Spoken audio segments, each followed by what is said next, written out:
Pasillo Turístico presenta Memorias del Turismo, de la gente de viajes a través del tiempo, su evolución, tecnología, anécdotas, recuerdos y mucho más.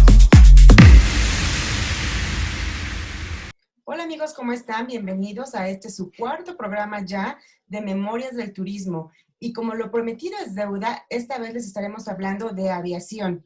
Hola Arlet, ¿cómo estás? Bienvenida, como siempre. Hola Guille, muy bien, muchas gracias. Y esta ocasión quisiera empezar felicitando a nuestros amigos agentes de viajes, porque el 7 de julio se celebró en México nuestro día. Y la verdad me da mucho gusto que a pesar de la pandemia hayamos tenido presente esta fecha, ahora sí con celebraciones virtuales. Y recordarte un poquito que hace ya 47 años que se viene celebrando nuestro día el 7 de julio. Y pues ya que estamos en un programa de memorias del turismo, recordar al primer agente de viajes en la historia, que fue Thomas Cook. Claro, ¿te sabes la historia? Mira, Thomas Cook hacía pequeños grupos.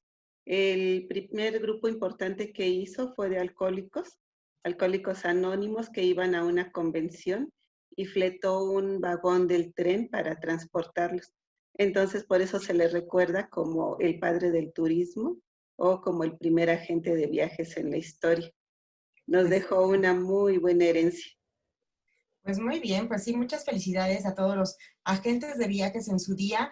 Y también hay que precisar que en este día también AMAP celebró 75 años. Muy bien, felicidades. Exacto, en el marco del Día del Agente de Viajes. Y bueno, pues arrancamos, Arlet. Sí, claro que sí, pues entonces dijimos que vamos a hablar de la aviación y te quiero compartir esta información. Estamos viendo a Ellen Schurz, que fue la primera azafata en la historia, porque normalmente hablamos solamente de pilotos, de agentes de viajes, pero creí interesante recordar a esta señora Schurz, porque ella en realidad era enfermera y le gustaba mucho el tema de aviación, entonces decidió que en sus tiempos libres iba a tomar clases de aviación y ella misma se dirigió a la empresa Boeing Air Transport para ofrecer sus servicios por si había alguna situación en vuelo. Hasta ese entonces no estaba establecido quién tenía que viajar en un avión. Podía ser solamente el piloto y la tripulación. Cuando ella presenta su proyecto, la compañía le dice que está aceptado, pero que necesita convencer a otras 7 enfermeras para que también vuelen en esta línea aérea. Y aquí hay un dato bien curioso, que este primer vuelo con sobrecargo fue de Oakland a Chicago, hizo 13 escalas y duró 20 horas. ¿Cómo ves comparado con los tiempos que tenemos hoy en día? Oye, pues muy bien, qué interesante. Y bueno, siguiendo con el tema, ¿tú qué aerolíneas recuerdas? Mira lo que estamos viendo, el Concorde. Déjame decirte algo del Concorde. La primera vez que fui a París fue impresionante porque ves que hay un puente a la salida del aeropuerto. Entonces, ¿Sí? cuando ya íbamos en el transporte, iba pasando el Concorde. Padrísimo. Wow, yo creo que fue una parte muy importante en la historia de la aviación de México, porque efectivamente la gente que vivía por el aeropuerto decía que era un estruendo impresionante, que los cristales sonaban y la gente salía a ver este avión, que pues era el más veloz de su época, ¿no? Este avión, bueno, eran dos porque lo tenían Air France y lo tenía British Airways. Y la ruta inicial fue de Europa hacia Washington y de Washington a México y luego cambiaron la conexión por Nueva York. Así es que finalmente dejaron de volar a México porque primero algunos problemas por el ruido en el aeropuerto y demás, pero el más importante fue que era muy caro para los boletos de su época. Sin embargo, yo me acuerdo en el 87 que empecé en Wagon, me tocó vender boletos del Concorde, pero teníamos que hacer México-Nueva York con otra línea aérea y luego el Nueva York-París o Londres con el Concorde. Y el costo del boleto de avión de Nueva York a Europa te daba gratis el México-Nueva York en primera clase. Wow. Entonces era toda una leyenda, ¿no? Claro, bueno, y este avión como otros, o sea, yo lo que sí lamento mucho es que se nos haya ido el A380 porque lo Sí. amaba, o sea, se veía impresionante cuando lo veías llegar, dar la vuelta para ya prepararse para el aterrizaje. Eso Es sí un extraño. gigante de la aviación, pero yo creo que pasando la pandemia vamos a tener muchas cosas importantes e interesantes en tema de aviación, porque todos estamos ya desesperados por viajar. Entonces las líneas incrementarán sus capacidades, incrementarán sus horarios de vuelos y volveremos todos a estar como antes, Pero espero. a mí se me hace que sí llevará tiempo, o sea, llevará tiempo llegar a esa cantidad de pasajeros. ¿Tú sabes cuántos le caben al A380, 500 y tantos? Depende de la línea aérea, 480, 580. Exacto. Depende de Pero la bueno, distribución, pero finalmente es un gigante de la aviación. sí, hermoso, hermoso, pero bueno. Oye, pues vamos a recordar qué aerolíneas han desaparecido internacionales. Bueno, esto es algo de lo que un agente de viajes no quisiera recordar, ¿verdad? Porque finalmente las líneas aéreas son un aliado estratégico para nosotros, porque son las que nos permiten conectar todos los destinos de nuestros pasajeros. Pero sí, a través del tiempo ha habido muchas líneas aéreas que han desaparecido. Tal es el caso de TWA, que lo estamos viendo aquí, que voló de 1930 a 2001 y después el equipo de TWA en su mayoría lo adquirió American Airlines. También tenemos el caso de Braniff, que fue una línea aérea muy, muy fuerte en Estados Unidos. Sobre todo lo usábamos para conexiones internas. Sacabas el México, Los Ángeles, San Francisco, Nueva York, y el siguiente tramo dentro de Estados Unidos, pues lo hacíamos con Braniff International, que también desapareció. Pero como agente de viajes, la que más recuerdo es la de Panam, porque Panam era súper popular en México. Fue la primera línea aérea americana en hacer rutas largas hacia Europa y después se extendió hacia Sudamérica e incluso hacia Asia. Y esta línea era como que súper importante para nosotros. Sin embargo, en 1991 cerró y de verdad que es un día que recuerdo muy bien porque casualmente había un desayuno de presentación de Panam y a mí me tocó cubrir ese desayuno y presentaron sus novedades y los equipos y todo muy bien. Y cuando llegué a la oficina, pues todas estaban así como a la expectativa. ¿Cómo te fue? ¿Qué pasó en el desayuno? Y yo, no, es que, mira, anunciaron los nuevos vuelos, no sé qué. Y todas se me quedaban viendo como que de qué está hablando. ¿A Y dónde se fue? porque ya de repente alguien me dijo, oye, pero Panam quebró hoy. Y yo, ¿cómo? Sí. No, pues en el desayuno nadie dijo nada. Yo creo que decidieron dejarlo como un recuerdo bonito y que nos enteráramos hasta que llegáramos a nuestras oficinas. También te acuerdas que hablábamos en el programa pasado, los boletos de avión que era complicadísimo porque tenían muchas copias. Bueno, las Exacto. mejores plumas eran las de Panam. Las peleábamos porque tenían un punto extra fino que nos permitía hacer menos esfuerzo para hacer los boletos de avión. Entonces, lo recuerdo perfecto. Y también una de las grandes pérdidas en la aviación, Varig, porque todos lo veíamos como la línea más importante de Sudamérica y de repente en 2006 igualmente dejó de volar. Entonces creo que estas son las más representativas en cuanto a viajes internacionales. Sí, de hecho a mí me tocó viajar por Bari. A mí también tenían muy buen servicio, y no sé qué pasó. Bueno, igual Panam realmente no es el servicio lo que hace que las líneas aéreas desaparezcan. Son otro tipo de temas como impuestos de aeropuerto, como cargos de combustible y en Exacto. muchas ocasiones accidentes fuertes, ¿no? Que hacen que Oye, las empresas cierren. ahorita que dices de accidentes fuertes, pues quiero nombrar a Aeroperú, que yo trabajé ahí 5 años y también desapareció. ¿Y Llegó a qué pasó con México. Aeroperú? Cuéntanos. Ok, te lo voy a contar. Pues no Ok. sé, yo salí en el 99-2000 y a los pocos meses quebró, pero prácticamente yo pienso que fue por el avionazo, porque sí tuvieron un accidente muy feo de un avión que iba de Lima a Chile, y entonces yo creo que desde ahí hubo problemas financieros. Y aparte, pues lo tengo que decir, cuando Aeroperú llegó a México, pues era la única que volaba a Lima, y luego hicieron el grupo Sintra. Entonces ahí empezó Aeroméxico a volar y obvio los mexicanos pues preferían Aeroméxico. Claro, Entonces ya no sé bien, pero pues sí tuvo mucho que ver que empezaron a volar las aerolíneas a Sudamérica, a esa ruta que tenía como Lima, y además pues el accidente que sufrió. claro. Exacto. Qué triste, ¿no? Pero bueno, Y así es súper el mundo de la lamentable. aviación.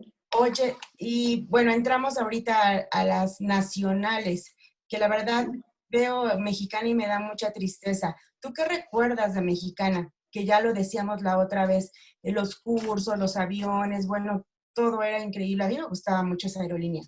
Es que Mexicana muchos lo veíamos como la línea insignia de México, aunque Aeroméxico también ha sido muy importante. Mexicana era como la línea oficial. Oye, yo Y pienso que había más cariño, ¿no? Por sí, yo parte sí. de los agentes. El por qué no te lo sé decir, pero en realidad veíamos a Mexicana como la más importante. Y creo que hubo muchos temas ahí de sindicatos, hubo muchos temas de malos manejos también, de problemas con aeropuertos. Y pues finalmente en 2010 se anuncia la quiebra de Mexicana. Yo recuerdo, pues ellos fueron los impulsores del BPT, el viaje todo pagado, BTP, el Credi Mexicana, que era cuando podían viajar con crédito a través de una afianzadora. La Torre de Mexicana, pues todavía ves el edificio y para todos es Mexicana de Aviación, ¿no? Eh, Exacto. entonces realmente hay mucho cariño por parte de todos los mexicanos para esta línea aérea, que además tenía un muy buen servicio. Y yo creo que es bueno recordarlo. Y afortunadamente una de mis compañeras de la Escuela de Turismo fue sobrecargo de Mexicana por muchos años. Entonces le pedí que nos grabara un pequeño testimonio que vamos a ver a continuación. Entonces los Muy voy a bien. dejar con Ana Isabel Paredes, sobrecargo de Mexicana. Vamos a ver qué nos dice. Hola, ¿qué tal? Buenas tardes, ¿cómo están? Mi nombre es Ana Isabel Paredes y bueno, les vengo a hablar un poquito de la aviación. Yo estuve trabajando para Mexicana de Aviación 21 años. Desgraciadamente no me pude jubilar como ya era, me tocaba los 23 años de servicio debido a la quiebra. El trabajar en la aviación es un trabajo altamente fascinante, pero que también exige muchas cosas. Es un trabajo pero muy celoso.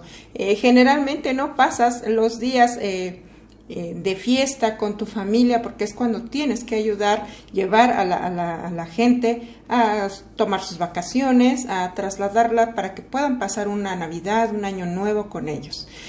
Sin embargo, también es un trabajo que te da muchísimas, pero muchísimas satisfacciones. Yo recuerdo mucho y bueno, cómo ha ido evolucionando tremendamente.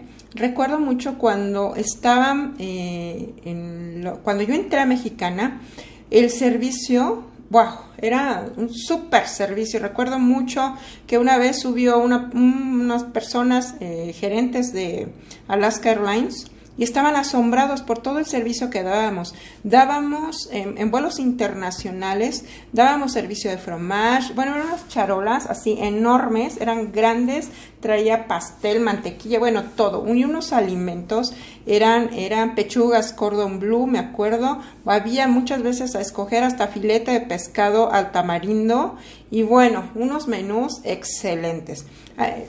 Todo fue disminuyendo, le fueron quitando que la mantequilla, que ya no damos galletas, que ya no damos cacahuates, que ya no damos esto, que ya no damos acá. Poco a poco fue cambiando para cambiarlo por unos box lunch y finalmente en muchos vuelos ya se terminaba por dar cacahuates últimamente, ¿no? Ya recientemente. La aviación ha cambiado tremendamente, los uniformes eran verdaderamente maravillosos. Eso no me quejo, nunca, nunca me quejaría por eso, porque finalmente los uniformes de tipo ejecutivo, bueno, le dan presencia a uno en todo el mundo. Y es que las aerolíneas en general están conscientes de que no solamente es el uniforme el que va a mostrar, mira, trabajan en tal empresa, sino mira, vienen de tal país y obviamente están conscientes de que hay que representar pues a nuestro México querido bien, ¿verdad? Entonces, bueno, los uniformes eran verdaderamente maravillosos. Recuerdo hubo uno que era azul marino con rosa y ese a todo el mundo le encantaba el vestido rosa. Tú le puedes preguntar a alguien, oye, ¿tú te acuerdas de un vestido rosa? Uy, sí, sí, por supuesto que me acuerdo, porque era un vestido que nos quedaba muy bien y era muy práctico y muy cómodo para trabajar. En cuanto al servicio a bordo, bueno, pues el servicio cada vez fue exigiendo más y más y más y más cosas. Eso sí les digo, el tener vocación de servicio es para nosotros una gran bendición, ¿sí? Si tú tienes una vocación de servicio y estás en el medio de la aviación como en cualquier otro medio de turismo, bueno, pues esto es para ti, porque sí, la vocación, tener una vocación de servicio, atender a miles de gentes de diferentes ámbitos, sí nos lleva a tener mucho éxito en tu carrera profesional. Yo, en lo personal, me siento muy orgullosa, tuve un reconocimiento por excelencia en el servicio, pero déjame decirte que yo muchas veces me tocó hasta ayudarle a algún ejecutivo que se le manchó la corbata, ahí estoy desmanchándosela, limpiándosela, que se le rompió, se le descosió el pantalón, ahí estoy cosiéndole el pantalón. Esos son extras que obviamente no te lo dan en las aerolíneas normalmente para que no lo vayan a exigir. Entonces, bueno, el estar en una línea aérea es una gran bendición. Para mí fue lo más hermoso que pudo haberme pasado en la vida. Espero que esto, bueno, pues les sirva un poquito para los fines que ustedes quieran este video, ¿verdad? Les agradezco mucho su atención. Nos vemos hasta la próxima. ¿Qué te parece, Guille? Oye, pues qué interesante de tener 1000 historias por contar y anécdotas. Y lo que estábamos diciendo de Mexicana era que, bueno, era tan querida que todo el mundo quería tener siempre algo de la aerolínea, un souvenir o algo. Y lo que te contaba, que justo en la torre, en el área de boletos, estaba la tienda de Mexicana donde podías encontrar de todo. Pero bueno, ya tendremos otro programa para hablar del baúl de los recuerdos en cuanto a souvenirs y demás.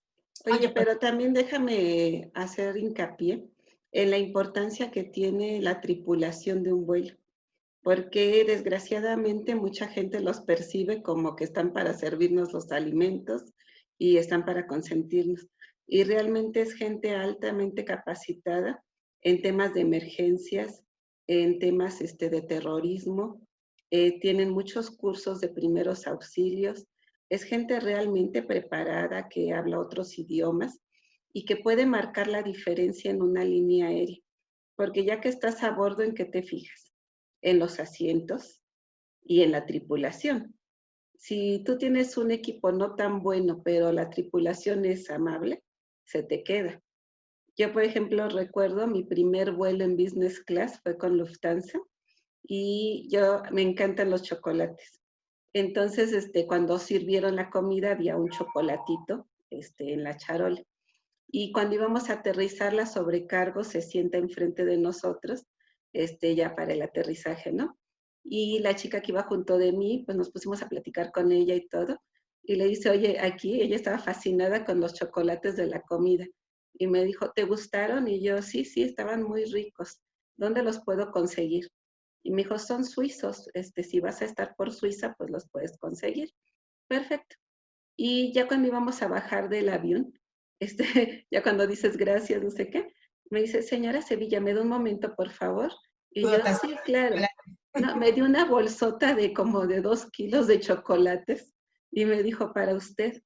Y yo así, ¿son míos? Y me dijo, sí, claro, son los que le gustaron, ¿no? Y yo, sí, por supuesto. Y mira que como 30 años después me acuerdo de ese detalle. Oye, a mí me tocó, pero con KLM. Sirven un helado delicioso y me encantó y también me dieron doble, pero a mí solamente me dieron doble dotación. Mm. Pero tú crees, bueno, igual y es otro tema, pero creo que antes era otro tipo de trato de los sobrecargos. Ahora ya no sé por qué a lo mejor no están tan bien preparados, no sé qué pase, pero por ejemplo, si te subes a un vuelo de aerolíneas extranjeras que tienen ya tripulación de gente grande, es absolutamente otro trato diferente a lo que te encuentras ahora. Pero bueno, habría que apuntarlo, es un buen tema. Yo creo, Guille, que no depende tanto de la línea aérea, sino de la persona. Porque la línea aérea les da el entrenamiento, pero la actitud está en la persona. Entonces, yo te puedo decir que he tenido, por ejemplo, por poner un ejemplo, malas experiencias con Air France, pero también he tenido buenas experiencias con ellos. Entonces, digamos que ellos están capacitados bien, pero la actitud es tuya. Oye, Entonces, sí. igual ya cansados, igual y nos tocan un vuelo ya cansados y es cuando nos toca mala suerte, ¿no? Oye, qué bueno que dices eso porque hace poco descubrí en internet que los aviones que hacen vuelos largos tienen un compartimiento para la tripulación, ¿no? Que es como una recámara. Para arriba, yo he estado Sí. ahí. Yo no, ahorita nos platicas porque yo siempre en vuelos largos, pues tú llegas, la verdad que bastante mal, ya sin maquillaje, sin peinar, bastante deshidratado. Y de repente ves a la sobrecargo así esplendorosa y tú dices, ¿cómo le hace para llegar así, no? Y justamente le hablé a Ana Isabel para preguntarle si era correcto y me dijo que sí. Entonces, tú que has estado ahí, pues coméntanos. Bueno, lo vi porque nos invitaron, justo fue LATAM, cuando llegó por primera vez el Dreamliner. Ves que aparte de ese avión tiene diferentes luces que para ayudar al jet lag y todo eso. Entonces sí, nos enseñaron así todo el avión y sí tiene un compartimento para que descansen ahí los sobrecargos, las sobrecargos. Oye, pues eso está interesante. Y Sí, también como dato adicional, los uniformes que comentaba Ana, porque muchos no lo saben, pero grandes diseñadores como ay, Dior claro. o como Gucci participan para la creación de un uniforme de sobrecargo. Oye, pues Entonces, Aeroméxico se ha destacado por eso. Aparte, bueno, aparte de los uniformes de buenos diseñadores, también la comida, o sea, tienen chefs claro, conocidos a nivel mundial. efectivamente. O sea, realmente uno no se da cuenta de todos esos detalles, pero son súper importantes. Sí, la Entonces verdad vamos. es un placer, bueno, o era un placer viajar y más en primera clase, ahora no sé, con esto de la pandemia, los cambios que habrá, estaría bien que nos invitaran, Sí, sí podemos ir, no hay problema. que nos invitaran a conocer cómo va a ser el servicio, ¿verdad? Yo Pero creo bueno, que sí es muy interesante. exacto, vamos a seguir porque, bueno, al hablar de las aerolíneas nacionales, igual y nada más se nos viene a la mente Aeroméxico y Mexicana y de las que desaparecieron Mexicana, pero también hay varias aerolíneas que han formado, han sido parte de la historia de México, como Líneas Aéreas Azteca, como Alegro. De hecho, Alegro, yo estuve a punto de trabajar en Alegro, fíjate, fui a dejar currículum al aeropuerto y todo. ¿Y qué pasó? Pues no supe qué pasó, ¿verdad? Pues no me hablaron. No me hablaron, no No, supe qué no pasó. estaba en tu No destino. estaba, exacto. Pero también, bueno, hay varias como Taesa. ¿Tú de cuáles te acuerdas y qué te acuerdas como agente de viajes? Pues mira, realmente hay líneas que pasaron, como decimos coloquialmente, de noche, ¿no? Porque su permanencia en el mercado fue muy corta e incluso, te soy honesta, hay algunas que no recordaba. Entonces tenemos, por ejemplo, aquí el caso de Azteca, que voló solamente 7 años, o Aerolíneas Internacionales, que solamente voló del 94 al 2003. Saro, solamente 3 años. Y Alma de México también voló 3 años. Y realmente, pues mucha gente se pregunta cómo le hizo, ¿verdad? Para Claro, durar esos tres Alma años. por volar, porque también a volar duró del 2005 al 2008, o sea, nada, Sí, nada. realmente sí. Es que hay líneas aéreas que nacen, pero se extinguen muy rápido por el tema de costos de aeropuertos, que a veces no los tienen contemplados. Es como si tú compras un coche y no sabes que usa gasolina. Entonces, creo que es lo que les ha pasado a muchas líneas aéreas y por eso han desaparecido. Oye, Otaesa entró con tarifas súper bajas. Yo creo que habrá sido la primera low cost en el país, porque yo creo Sí. que tronó por sus precios súper bajos. Bueno, yo creo que primero Aerocalifornia, porque sus precios sí eran mucho más bajos que los de Mexicana y Aeroméxico. Oye, Pero, California era la que tenía por dentro como tapiz. ay, no lo recuerdo. Es que había una que tenía por adentro tapiz y yo me he tratado de acordar, pero no sé. Dije, Arlet seguro sabe. Lo vamos a investigar para el próximo programa, porque a mí no me tocó volar con Aerocalifornia. Ah, Sí ¿no? me tocó venderlo mucho, porque ellos iniciaron con taxis aéreos en el norte del país y después empezaron las líneas comerciales también en el norte y finalmente empezaron a volar a la Ciudad de México y luego a conectar la Ciudad de México con algunas ciudades de Estados Unidos hasta su cierre, ¿no? Que fue, si no mal recuerdo, el de California fue por un accidente aéreo en Tijuana y Exacto. después de ese ya Pero la aparte, empresa no. también era una de las más antiguas en México, desde Sí, 1960. 60, pero no como comercial, sino como taxi aéreo. Ah, ok. ¿Ok? Oye, y también Sí. Aviaxa, o sea, yo me acuerdo en Aviaxa íbamos a ir a un FAM a Mérida y el vuelo salía con Aviaxa y a la mera hora se quedaron los aviones parados en tierra y tuvimos que salir con Magni Charters porque fue cuando pues ya, no sé si quebró, no me acuerdo ahí muy bien, quebró, ya no la dejaron volar. Creo que ya no la dejaron volar.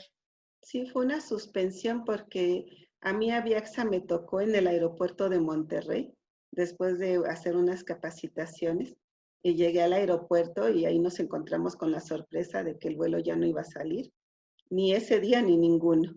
Y entonces había una gran desesperación por contratar boletos con Aeroméxico para poder regresar a casa y obviamente a precio carísimo y nunca recuperamos ese dinero de Aviaxa, ¿no? Déjame decirte el caso de Taesa, porque tú decías que vino a innovar, ¿no? En tema de low cost. Y sí, pero no solamente en eso, también en la comercialización, porque fue una competencia muy fuerte o incluso podría decir desleal para los agentes de viajes, porque te ofrecía que si tenías un teléfono podías vender boletos de Taesa. Entonces tú pasabas por unidades habitacionales y en una ventana decía, vendo boletos de Taesa. Y empezaban ya algunas tiendas de conveniencia que también vendían boletos. O Entonces, sea, que fue la primera que podías comprar sus boletos en el Oxxo. sí, y no solamente en el Oxxo, en tu casa. O sea, si tú no te dedicabas a nada, pues decías, mira, dejo a los niños en la escuela y vendo boletos de avión.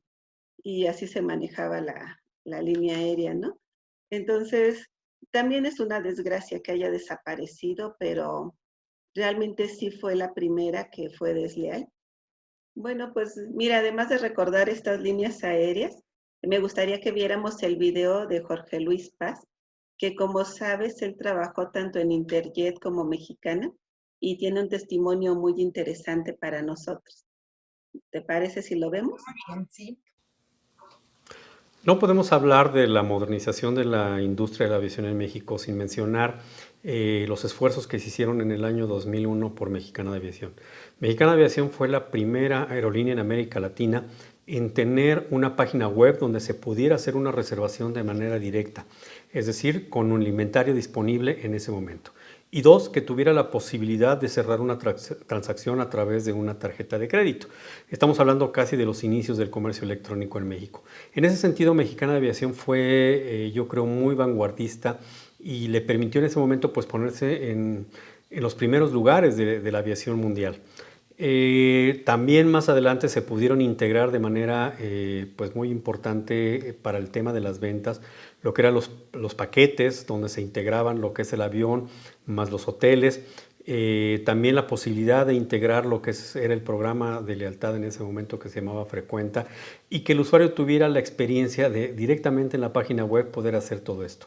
Incluso en su momento para promover las compras a través de internet, a los aviones se les pintó la leyenda de mexicana.com porque estamos hablando en un momento en que no era tan fácil ni tan común poder hacer una transacción de este tipo a través de internet. Hoy pues nos resulta muy familiar y muy común, pero en ese momento eso resultó un gran reto. Más adelante, en el año 2005, Interjet llega con un nuevo modelo para México, lo que se conocía como las aerolíneas de bajo costo.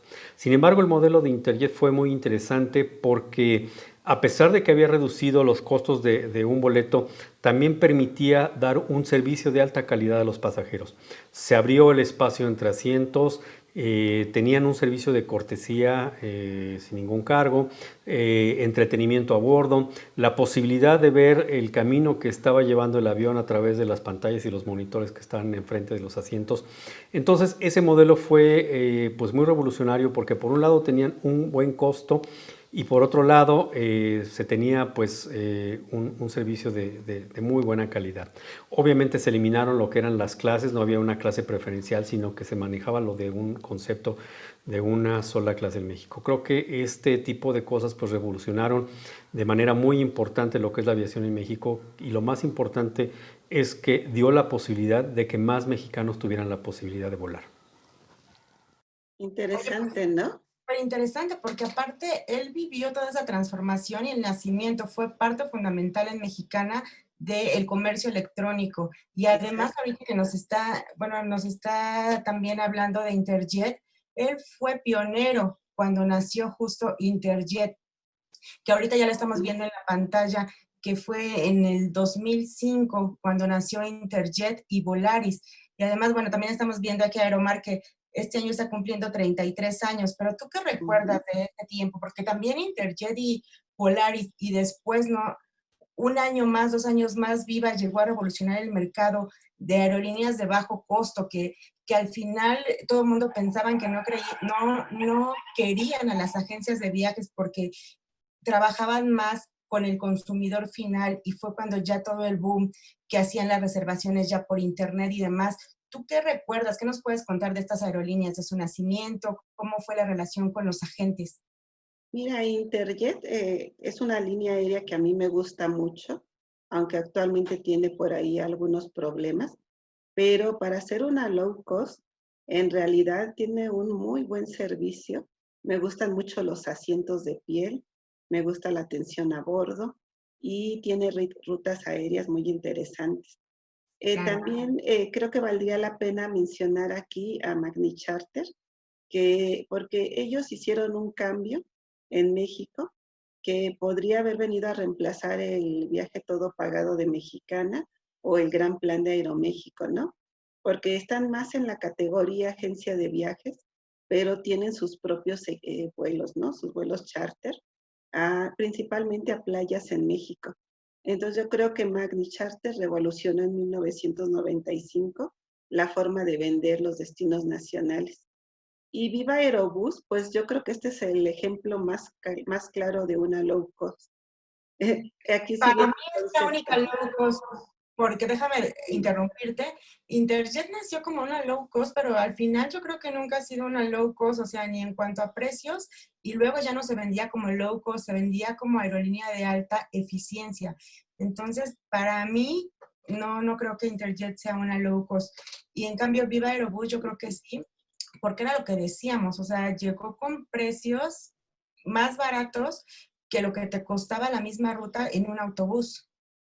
Es que mira, realmente Interjet, si lo comparas con el precio de Aeroméxico, sí es mucho más económico en la mayoría de las rutas. Pero efectivamente, Viva Aerobús tiene más el concepto de paga lo que vas a usar, que es ese low cost, ¿no?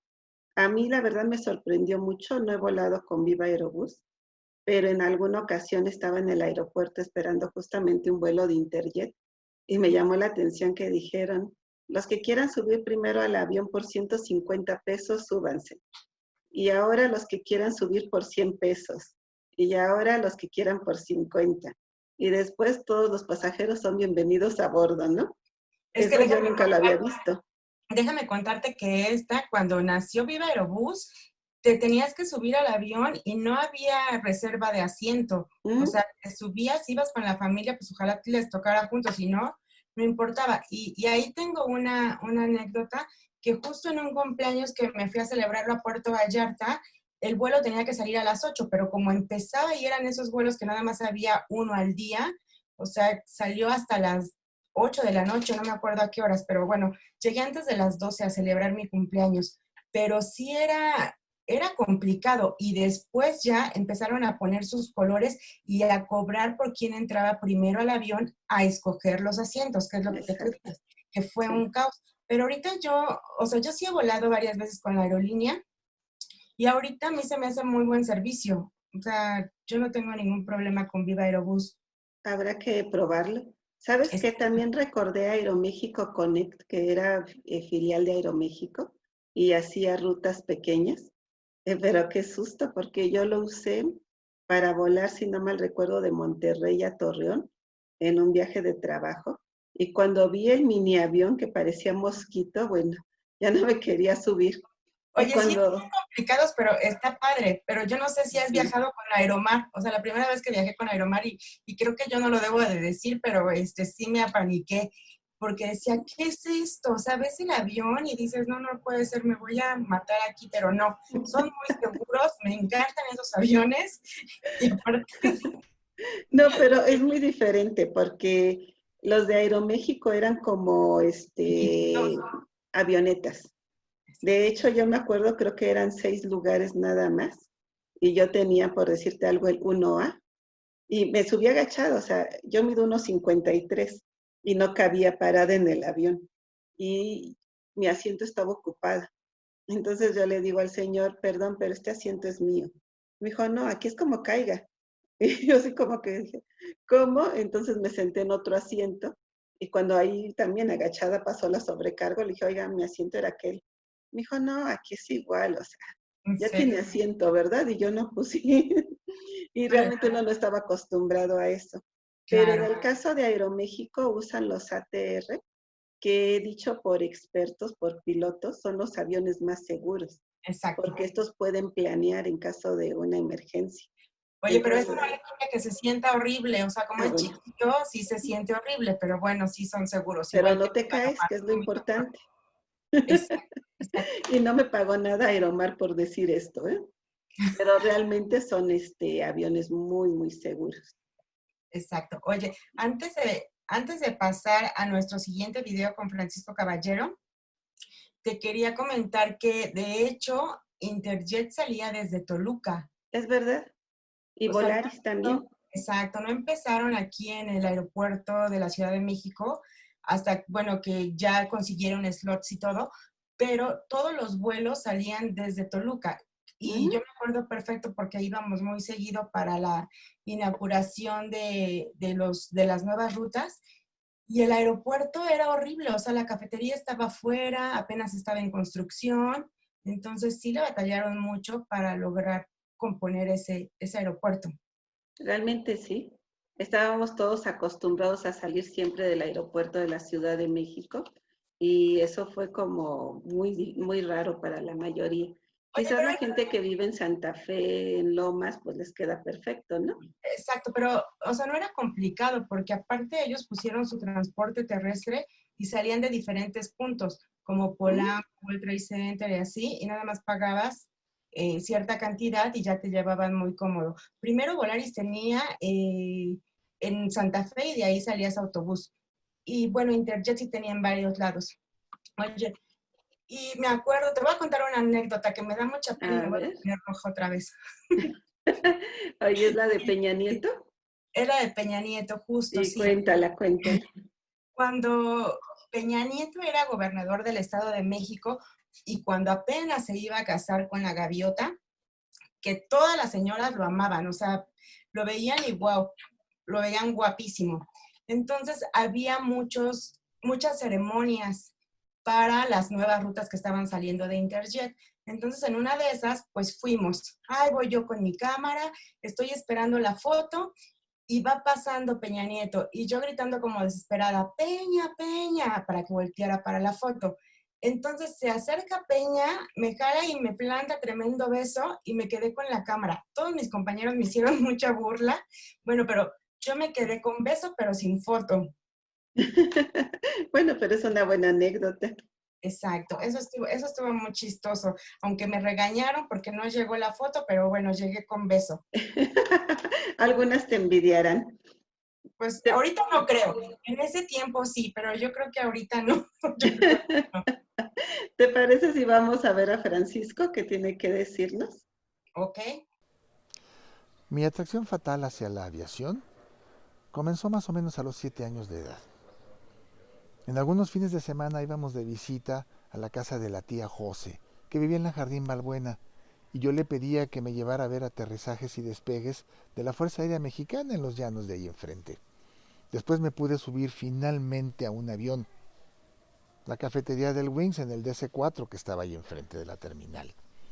Y ya como empleado de línea aérea, me tocó escuchar y aprender historias verdaderamente interesantes de la aviación comercial mexicana. Algunas muy tristes, como la de Mexicana de Aviación, como la de Nova Air, o Transportes Aéreos Ejecutivos, TAESA de los hermanos Abed, Líneas Aéreas Azteca de don Abelardo Sánchez. Monterrey también ha tenido importante participación con Servicios Aéreos de la Región Oriente, SARO, Aerolíneas Ejecutivas de Oriente, Aeroexo, o Aviaxa en Monterrey con Daniel Martínez en el área comercial. Hermosillo, Sonora con otro de los hermanos Abed, también con Aviación del Noroeste. La Paz, Baja California con Raúl Arechiga y su Aerocalifornia. O Tijuana, Baja California con Rodrigo Vázquez Colmenares y A Volar. La península de Yucatán también tenía Aerocozumel y Aerocaribe con Jorge Valenzuela. Tuxtla Gutiérrez con Aviación de Chiapas y el Contador Guadarrama.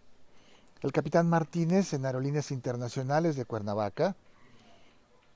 Aeromar comenzó en Toluca con Aeromarcos. Y también en Puebla había Golfo Centro de Aviación, una línea aérea que no llegó a concretarse, pero estuvo a punto de hacer también bastante historia.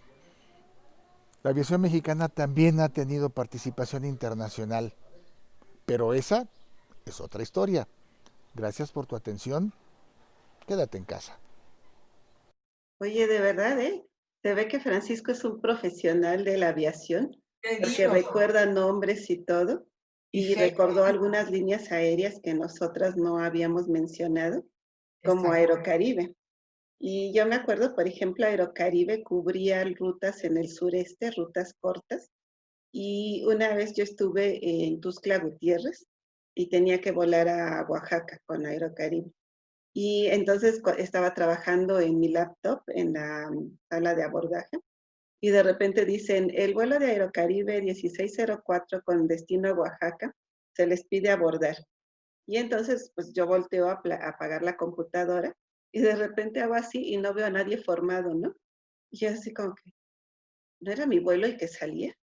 Y entonces me quedo esperando a que lo vuelvan a anunciar. Y de repente, en lugar de decir vuelo de Aerocaribe tal, dicen, señora Arlet Sevilla, a favor abordar su vuelo. Y yo así, ok. Entonces me paro, les doy mi paso de abordar, lo toman y me dice, bueno, puede pasar. Y era de estas posiciones remotas. Entonces iba yo sola por la pista hacia el avión. Y yo decía, ¿me estoy equivocando? Y entonces subo y la sobrecargo me dice, bienvenida señora Sevilla. Y dije, ay, me confundí, es que no vi cuándo se subieron los demás pasajeros. Me dijo, no, usted es la única que sube aquí. Entonces, Oye, sí, pero era una aerolínea buena. Bueno, a mí me tocó viajar sí. creo que a Campeche y sí tienes razón. No la omitimos nosotros, pero gracias a Paco por recordarla. Mira, yo creo que antes de terminar el tema de aviación en México, pues no podemos dejar de mencionar Aeroméxico, que actualmente pues es nuestra línea aérea más importante y también de las de mayor tradición, porque es desde 1934. Ha tenido igualmente sus momentos difíciles, pero ha sobrevivido hasta ahora. Y realmente los que nos dedicamos al turismo deseamos que sobreviva al COVID también, ¿no? Sí, es lo que te iba a decir. También deseamos que sobreviva porque, bueno, se acaba de acoger al capítulo 11, Sí, pero bueno, sabemos que eso es para reestructurar la yo empresa. creo que lo van a lograr. Sí, yo también pienso eso. Oye, y además, bueno, Yata tiene que ser tema. Tú sabes Definitivamente sí. que nadie, ¿qué pasa con Yata? Con los boletos. O sea, yo me acuerdo de Yata mucho porque justo yo trabajé también en CONAF, que era la Confederación Nacional de Agencias de Viajes, que reunía a todas las asociaciones cuando trataron como de congregarse en un ente, que en este caso era CONAF, y que sí luchaban mucho por las comisiones, o sea, porque yo me acuerdo, tú nos vas a explicar ahorita más que eres la experta y demás, pero de esas comisiones del 12, del 10% bajaron al 6, al 3 y luego al 1. O dime si me Sí. equivoco. Sí, exactamente. Es que YATA siempre ha sido muy importante en el mundo de los viajes. Es la Asociación Internacional del Transporte Aéreo. Y ella se encarga de mediar entre las agencias de viajes y el consumidor final. Y se encarga también de temas de aeropuertos. Siempre está en conexión con las empresas aeroportuarias por temas de seguridad. Entonces, realmente para nosotros es súper importante. Ahora, el tema que tú comentabas de las comisiones aéreas, pues creo que ha sido uno de los grandes golpes para los agentes de viajes, porque efectivamente cuando no existía internet, las líneas aéreas comisionaban el 10% y había de repente alguna que hasta el 15%. ¿Y esto por qué? Porque finalmente obedecía al principio de que nosotros nos encargábamos de atender al cliente y ellos no necesitaban mucho personal. Cuando viene el internet, entonces se dan cuenta que ya no necesitan a la gente de viajes, no lo necesitan entre comillas, porque ellos ya pueden vender los boletos sin tener tanto personal.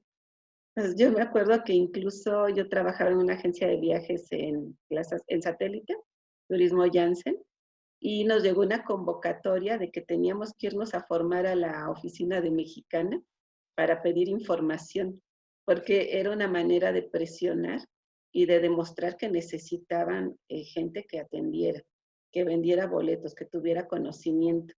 Al final, pues desgraciadamente las agencias de viajes perdimos esta batalla porque sí aceptamos una reducción de comisiones, como tú lo dices, del 10 al 8 y del 8 al 6 y del 6 al 4. Y llegó un momento en que se planteó que no se pagara comisión por emisión de boletos de avión. Sin embargo, aquí sí había una restricción de IATA que obliga a las líneas aéreas a pagar una comisión a la gente de viaje. Pero ahí fue donde nos quedamos en el 1%. O sea, es realmente una cantidad simbólica. Oye, y de ahí nacen las consolidadoras, que ya en su momento hablaremos de ellas, ¿verdad? ¿O me equivoco? Sí, es un tema muy interesante, ¿no? Porque hubo gente que supo darle vuelta a la moneda y efectivamente una consolidadora se dedica precisamente a crear volumen y con ese volumen negociar una comisión más alta, que es la que comparte con sus afiliados. Entonces, hoy sí, pues de ese uno quizás puedes ganar un 4% en un boleto de avión, que no Claro. tiene nada que ver con lo que teníamos antes, pero pues es mucho mejor. Pues sí, a que no tengas nada de comisión, ¿no? Exactamente. Oye, y era complicado también porque las agencias siempre estaban preocupados por llegar a lo estipulado por IATA, ¿no? ¿O cómo se Bueno, manejaba eso? no lo estipulaba YATA, lo estipulaba cada línea aérea. Ok. O sea, había una comisión base y había sobrecomisiones de acuerdo a tus ventas. Entonces, sí, siempre queríamos llegar a los bonos. Yo cuando estuve en Wagonly, pues era una empresa enorme con corporativos y leisure. Entonces, cuando tú veías los bonos de las líneas aéreas, dices, uy, mi reparto de utilidades va a estar sensacional, ¿no? Y era una época bien diferente. O sea, yo me acuerdo de verdad que tú mandabas entre comillas, porque con el volumen tan grande que teníamos, nos podíamos dar el lujo de exigir muchas cosas. O sea, yo recuerdo de verdad de hablar a Mexicana y en un vuelo lleno y decirle, oye, necesito que bajes 2 pasajeros y subas a los míos. Y la respuesta era sí, por supuesto. Y sobrevendían el vuelo porque alguien de Wagonly lo estaba pidiendo. Igual en las líneas internacionales. O sea, de verdad, a mí me tocó varias veces decir, soy Arlet Sevilla de Wagonlit y ya sé que no hay espacios, pero necesito que me subas a este pasajero.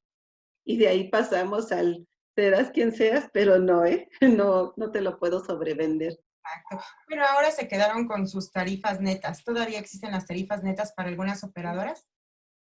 Sí, o sea, les decimos tarifas negociadas ahora, porque en muchas ocasiones llegan a ser más altas que las tarifas promocionales. Entonces es un beneficio en algunas ocasiones, pero nosotros siempre tenemos la responsabilidad de checar qué le conviene más a la agencia, si la tarifa negociada o la tarifa promocional. Y ya te diría que en el 80% de los casos es la promocional la que les conviene. Entonces realmente han cambiado muchísimas cosas en Claro. el tema de aviación, pero no dejan de ser buenos aliados estratégicos, ¿no? Porque como lo decíamos al principio, al final de cuentas necesitas un vuelo para conectar cualquier destino. Exacto. Lo que no cambia son los modismos y aparte, bueno, es muy importante que la gente sepa que tienen un alfabeto aeronáutico. Sí, claro. Eso es bastante importante porque es la prueba número 1 de un agente de viajes. O sea, te tienes que conocer el alfabeto aeronáutico. Y pues yo cuando empecé, me acuerdo, no tenía coche, entonces me iba en transporte público y hacía como 1 hora de camino. Y entonces en esa hora iba leyendo las placas de los coches. Entonces si era un coche ABZ, yo decía Alfa Bravo Zulu, ¿no? O leía los letreros, no sé, desviación, Delta, Eco, Sierra y así, ¿no? Así Sí, fue como me aprendí el alfabeto aeronáutico. exacto. Ahora, Bueno, también hay gente, o sea, tenemos un alfabeto oficial, pero hay gente que lo reemplaza por nombres de ciudades o países o por nombres propios. Entonces a mí me pasó una vez que me fui a comer y regreso y una compañera me dice, te hablaron de Mexicana para reconfirmar tu grupito. Y yo dije, ¿cuál grupito? Y me dice, el que tienes para, no sé, para Puerto Vallarta. Y yo, no, no tengo ningún grupo. Y entonces me empieza a decir, sí, mira, me dijo que iba Antonio, Rebeca, Carlos, Gonzalo. Y yo así como que empecé por las letras. Era un pasajero que tenía apellido extranjero y muy largo. Entonces la chica de Mexicana lo había deletreado y mi compañera decidió que era un grupo. Entonces, realmente eso es bastante interesante, porque ese alfabeto lo usan también los pilotos, lo usan los claro, aeropuertos, y es una forma de comunicarnos también con el exterior, porque si tú hablas no solamente línea aérea, si tú hablas a un hotel, por ejemplo, en París, y no te entienden, entonces le dices, te lo voy a deletrear con el alfabeto aeronáutico, y entonces te entiendes. Hay claro. letras que cambian, ¿no?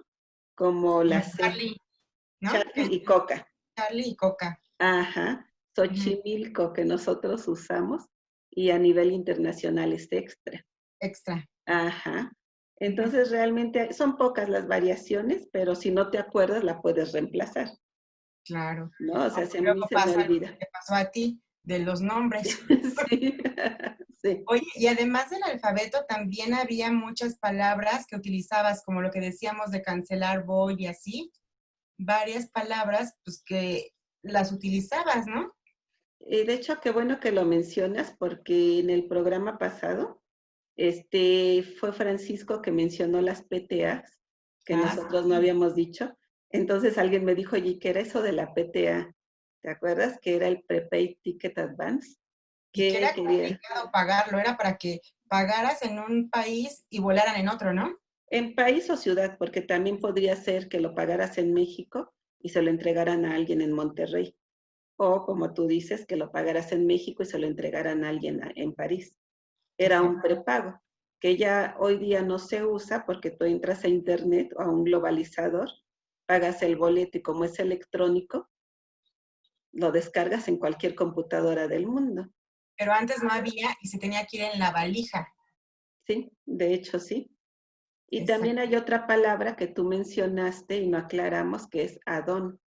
exacto. El add-on era cuando no te alcanzaban las millas y podías comprar millas adicionales con un costo extra. Sí, era Entonces, complicado. sí, es que para nosotros es bien común usar esas expresiones. Y el otro día estaba recordando con una amiga el cancelar, ¿no? Que para nosotros cancelar es quitar la reservación. Y para mucha gente en Sudamérica cancelar es pagar. Oye, era lo que yo te decía que me pasó en Aeroperú, que una vez llegó un señor de Lima y me dijo, vengo a cancelar el boleto, y yo, ¿seguro? Sí, y lo cancelé y no, realmente me lo iba a pagar. Sí. Oye, a mí también me pasó varias ocasiones que decían, vengo a cancelar. ¿Y no quiere cambiar mejor la fecha? No, no, no, lo quiero cancelar. ¿Por qué ya no va a viajar? Le estoy diciendo que vengo a cancelarlo, ¿cómo no voy a viajar? Entonces al final pues también aprendes, ¿no? Que en nuestros países se usan diferentes palabras para Claro. todo esto. Entonces realmente la aviación es un mundo fascinante en el que no estoy tan inmiscuida porque lo mío son las agencias y las operadoras, pero sí es súper interesante. Y mira, un detalle que estamos saltándonos es lo que dijo Francisco, el wings del aeropuerto. Ah, sí, ¿Te que estaba acuerdas? enfrente. Oye, Exactamente. todo el mundo pasaba y quería ir a desayunar, ¿no? Ahí. Sí, es que ese fue un avión de 1965 que compró una empresa mexicana para hacer un comercial y lo pusieron ahí justamente en el Boulevard Puerto Aéreo y se dieron cuenta de que llamaba muchísimo la atención y ellos ya no lo iban a utilizar para el tema del comercial. Entonces a alguien se le ocurrió hacer una cafetería ahí con servicio muy básico de hamburguesas, malteadas, cafecito y eso. Pero para muchos era la emoción de subirte a un avión. Mucha gente que no había viajado, pues era una super experiencia. Tenían cerrada la cabina, ¿no? Pero de repente había gente que convencía al personal y los dejaban entrar a la cabina. Entonces era como una super experiencia hasta que tuvo un incendio en la cocina y ya no lo volvieron a abrir.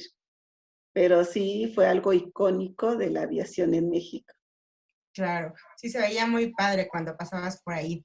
Bueno, pero se Sí. nos ha terminado el tiempo, desgraciadamente, porque, como tú dices, es muy interesante este tema de la aviación, pero de todos modos, cuéntanos, haznos un adelanto de lo que vamos a tener el próximo programa. El próximo programa va a estar muy, muy bueno, porque buscando información y anécdotas para encontramos una amiga mutua, que no vamos a decir el nombre, lo vamos a dejar como sorpresa, que es una gran coleccionista de cosas del medio turístico. O sea, realmente la primera llamada fue para que hablara de la aviación y luego fuimos descubriendo que tenía cajones llenos de recuerdos y ya hablando más a profundidad con ella, tiene cajas completas también. Entonces vamos a hacer un programa bien interesante. De hecho, déjame mostrarte, Muy porque bien. me sorprendió mucho que tiene, por ejemplo, una corbata del Concorde. Wow. Déjame mostrarte este aparatito. La primera es la corbata del Concorde y tiene el certificado y todo.